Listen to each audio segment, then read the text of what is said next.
नमस्कार, India news देख रहे हैं आप और मैं हूं आपके साथ सचिन दुबे। शुरुआत करते हैं सुपरफास्ट खबरों की।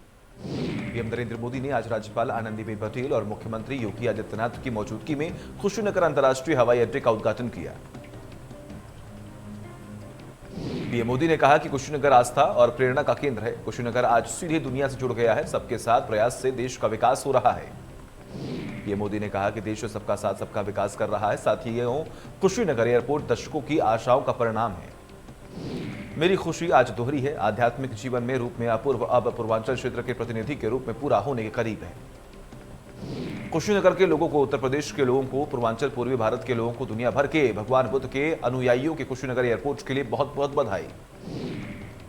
साथ ही पीएम ने कहा कि भगवान खुशियों को विकसित करने के लिए बेहतर कनेक्टिविटी के लिए श्रद्धालुओं की सुविधा के निर्माण पर आज विशेष ध्यान दिया जा रहा है। कुशीनगर एयरपोर्ट बनने से किसानों, दुकानदारों, उद्यमियों को सभी को फायदा मिलेगा। पीएम ने कहा कि भगवान बुद्ध की जन्मस्थली लुम्बनी यहां से बहुत दूर नहीं है। कपिलवस्तु भी बिल्कुल पास में ही है। भगवान बुद्ध ने जहां पहला उपदेश दिया वो पावन भूमि सारनाथ भी है। सीएम योगी ने कहा कि दुनिया के सबसे लोकप्रिय प्रधानमंत्री का कुशीनगर की धरती पर स्वागत है। आज शरद पूर्णिमा का शुभ दिन है और वाल्मीकि जयंती भी है। सीएम ने कहा कि आज के दिन पूर्व उत्तर प्रदेश को उड़ान की सौगात मिल रही है। पूर्वी उत्तर प्रदेश में विकास की धारा बह रही है। सीएम योगी ने कहा कि भगवान बुद्ध की महापरिनिर्वाण स्थली है। पीएम मोदी ने यूएन में कहा था कि दुनिया ने युद्ध दिया और भारत ने बुद्ध दिया।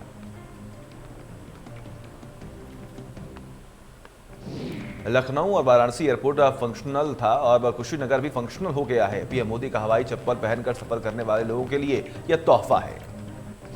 अयोध्या को भी इंटरनेशनल एयरपोर्ट बनाने के लिए युद्ध स्तर पर तैयारियां चल रही हैं। सीएम योगी ने कहा कि उत्तर प्रदेश में 11 एयरपोर्ट काम जारी है। कुशीनगर के महापरिनिर्वाण मंदिर में अभ्युदय दिवस के अवसर पर पीएम मोदी पहुंचे। पीएम नरेंद्र मोदी ने भगवान बुद्ध के दर्शन भी किए।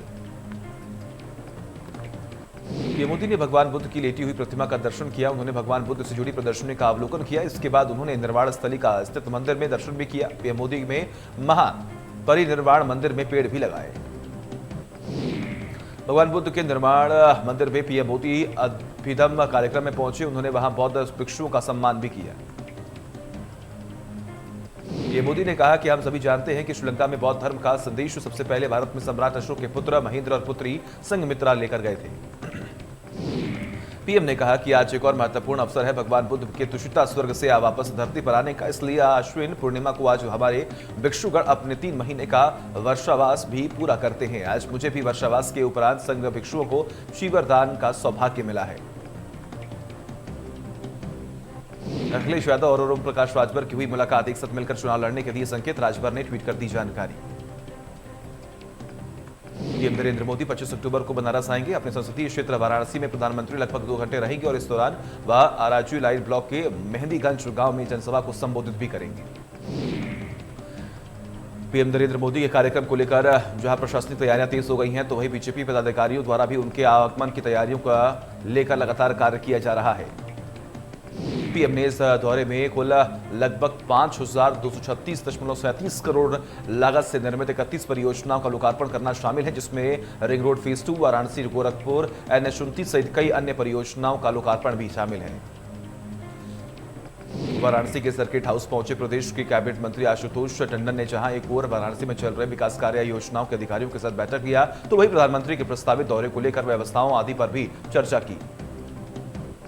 मीडिया से बातचीत में उन्होंने कहा कि समीक्षा बैठक में, जिसमें वाराणसी के जिला प्रशासन से जुड़े सभी अधिकारी गण मौके पर मौजूद रहे और सड़कों की मरम्मत को लेकर भी योजनाओं पर चर्चा हुई है। लखीमपुर हिंसा मामले में सुप्रीम कोर्ट में हुई सुनवाई। कोर्ट ने गवाहों के बयान दर्ज कराने को कहा। 26 अक्टूबर को होगी मामले की अगली सुनवाई।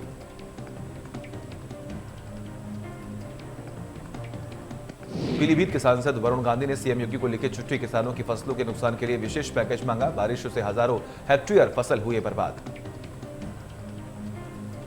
फर्रुखाबाद में बौद्ध तीर्थ स्थल और बिसारी देवी मंदिर पर पथराव कर माहौल बिगाड़ने की कोशिश। एसपी एसटीएम समेत मौके पर भारी पुलिस फोर्स तैनात। अपना दल के सांसद पकौड़ी लाल ने कथित टिप्पणी को लेकर मांगी माफी। अनुप्रिया पटेल के निर्देश के बाद मांगी माफी। कथित वीडियो में सवर्णों को कहा था अपशब्द। आगरा में पुलिस कस्टडी में आरोपी की मौत, 25 लाख रुपए की चोरी के मामले में हुई थी गिरफ्तारी। सपा राष्ट्रीय अध्यक्ष अखिलेश यादव ने किया ट्वीट, कहा भाजपा सरकार में पुलिस खुद अपराध कर रही है। सही है कि कहा पुलिस ही अपराध करेगी तो अपराध कैसे रुकेगा। अखिलेश यादव ने ट्वीट कर कहा कि आगरा के थाने में मालखाने में 25 लाख की चोरी, पहले सांठगांठ कर मालखाने से चोरी कराई गई। आगरा में पुलिस कस्टडी में मौत का मामला, कस्टडी में मौत पर प्रियंका गांधी ने किया ट्वीट, कहा किसी को पुलिस कस्टडी में पीट पीट कर मार देना कहां का न्याय है। आगरा में निकली प्रियंका गांधी के काफिले को रोका गया। आगरा एक्सप्रेसवे पे एंट्री पॉइंट पर उन्हें रोक लिया गया। अजय कुमार लल्लू भी मौके पर मौजूद और उनके साथ पुलिस की तीखी झड़प भी देखने को मिली। कांग्रेस महासचिव प्रियंका का ट्वीट, वाल्मीकि जयंती की हार्दिक शुभकामनाएं, कहा वाल्मीकि जी का जीवन प्रेरणा का स्रोत है। बारिश ने बिजनौर में मचाई तबाही, वहीं सिंचाई विभाग ने बाढ़ को लेकर जारी किया अलर्ट। कालागढ़ रामगंगा डैम में छोड़ा गया 10,000 क्यूसेक पानी, 24 से ज्यादा गांव में बाढ़ का खतरा बढ़ा। लखीमपुर खीरी में लगातार 2 दिनों से रही तेज बारिश के चलते जिले की सभी नदियां उफान पर हैं। वहीं भारत नेपाल सीमा पर बह रही मुहार नदी का पानी कई गांवों में पहुंच गया है। भारत नेपाल सीमा पर बसे गांव चौखुर्ची, नया पिंड, बेला परसुआ का चोफेरी, रननगर, गंगानगर समेत कई गांव टापू में तब्दील हो गए हैं। बिजनौर में गंगा उफान पर है और वही गंगा का पानी निचले और मैदानी इलाकों में और बढ़ गया है। लगभग 1.5 दर्जन गांव गंगा के पानी में चपेट में आ गए हैं। गंगा के पानी में हजारों बीघा फसल नष्ट होने के कगार पर है। कई इलाकों में मार्ग तालाब में तब्दील हो चुके हैं। लखीमपुर खीरी में घाघरा नदी में नाव पलटने से बड़ा हादसा हुआ है। नाव में सवार एक ही गांव के 10 लोग डूबे हैं। नाव पर सवार होकर नदी की दूसरी तरफ जा रहे थे ग्रामीण। लखीमपुर में नाव हादसे पर मुख्यमंत्री ने लिया संज्ञान, जिला प्रशासन को बचाव एवं राहत कार्य तेज करने के दिए निर्देश, प्रभावितों को हर संभव मदद कराने का दिया आदेश। मुरादाबाद में पहाड़ी इलाकों में हो रही लगातार बारिश का असर देखने को मिला है। कोसी और रामगंगा नदी दोनों ही उफान पर हैं। मुरादाबाद के लखनऊ हाईवे पर बाढ़ का पानी आ गया है। बाढ़ के पानी के आने के चलते कई घंटों से वाहनों की आवाजाही पूरी तरीके से बंद है। कई वाहन बाढ़ के पानी की चपेट में फंस चुके हैं। मुरादाबाद के मोटापांडे हाईवे पर आया पानी, जिला प्रशासन की टीम मौके पर पहुंची है। बुलंदशहर में शादीशुदा युवक को इश्क फरमाना पड़ा महंगा, प्रेमिका के साथ पति को पत्नी ने रंगे हाथ पकड़ा। पुलिस को लेकर पत्नी पहुंची पार्क में। पत्नी ने अपने सामने पति को पुलिस के पिटवाया और साथ ही पति पत्नी और प्रेमिका का वीडियो सोशल मीडिया पर कर दिया वायरल। कानपुर में अनियंत्रित कार ने पुलिस की गाड़ी में मारी टक्कर, आरोपियों को दिल्ली ले जा रही थी शुक्लागंज पुलिस। दिल्ली पुलिस की जवान और आरोपियों को लगी चोट, दिल्ली पुलिस लूट के आरोपी गिरफ्तार कर ले जा रही थी दिल्ली। बिजनौर में बेकाबू ट्रक ने बाइक सवार को मारी टक्कर, बाइक पर सवार 2 युवकों की मौके पर मौत। मौके पर पहुंची पुलिस ने दोनों शवों को अपने कब्जे में लेकर पोस्टमार्टम के लिए भिजवाया। बिजनौर में शराबी सिपाही की शराब पीने से वायरल कर दिया वीडियो और एसपी डॉक्टर धर्मवीर सिंह ने सिपाही दिनेश राणा को किया लाइन हाजिर। 4 दिन पहले सिपाही वर्दी पहनकर पी रहा था शराब। गाजियाबाद में सड़क किनारे शौचालय के लिए शटरिंग ठेकेदार को बदमाशों ने मारी गोली। मौके पर पहुंची पुलिस ने घायल को अस्पताल में कराया एडमिट। उत्तराखंड में आसमानी आपदा का कहर लगातार जारी, सीएम धामी प्रभावित इलाकों का लगातार कर रही दौरा। मृतकों के परिवार के लिए 4-4 लाख मुआवजे का किया ऐलान। उत्तराखंड में बारिश और बादल फटने से तबाही मची हुई है। आपदा के मरने वालों की संख्या 40 पहुंची है। पीएम मोदी ने ट्वीट कर शोक संवेदनाएं व्यक्त की हैं। मुख्यमंत्री पुष्कर सिंह धामी आपदाग्रस्त इलाकों का स्थलीय निरीक्षण करने के लिए खटीमा के लिए रवाना हुए। सीएम धामी आज खटीमा, भिकिया से नैनीताल जिले के रामगढ़ इलाके का दौरा करेंगे। सीएम ने कहा कि जलस्तर धीरे धीरे कम हो रहा है, मौसम भी कब खुल रहा है, लेकिन आपदा के से प्रदेश में बड़ा नुकसान हुआ है। प्रदेश में अभी तक 40 लोगों के मरने की खबर है। सीएम ने कहा कि आज शाम तक प्रदेश की पूरी स्थिति स्पष्ट हो जाएगी, लेकिन आपदा राहत कार्यों के चलते प्रशासन को पूरी तरह से राहत पहुंचाने के निर्देश दिए गए हैं। उत्तराखंड में 2022 में होने वाले विधानसभा चुनाव में अपनी जीत सुनिश्चित करने के लिए सभी राजनीतिक दलों ने अपनी चुनावी तैयारियों को अमली जमा पहनाना शुरू कर दिया है। खटीमा पहुंचे बीजेपी के प्रदेश महामंत्री सुरेश भट्ट ने एक निजी होटल में प्रेस वार्ता कर बताया कि 2022 के विधानसभा चुनाव में जीत को लेकर बीजेपी ने पूरे प्रदेश में तैयारियां शुरू कर दी हैं।